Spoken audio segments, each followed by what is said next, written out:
Welcome to the Salmon Runs YouTube. Enjoy the video. You begin by recognizing that natural log is simply the inverse of the exponential base e, so ln y equals x means ex equals y. First, isolate the logarithmic expression on one side. Once done, you can apply properties safely. If the unknown sits in the exponent, take ln of both sides to move the variable down where you can solve algebraically. Make sure to check domain.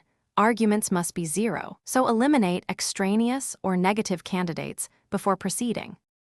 Once the log is isolated, expand and simplify using rules.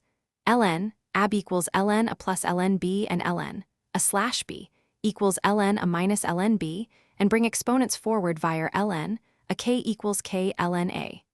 Use those steps to convert multiplicative structure into linear sums so you can collect terms with the variable. Then solve the resulting linear or affine equation for the variable.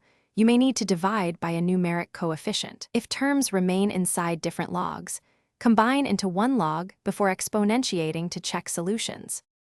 You finish by inverting the log when appropriate.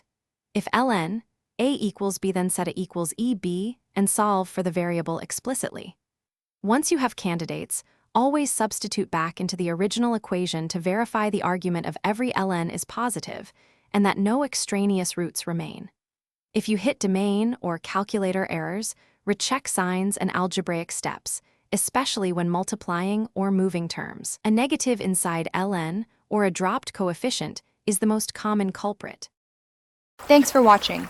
Consider subscribing if we helped you.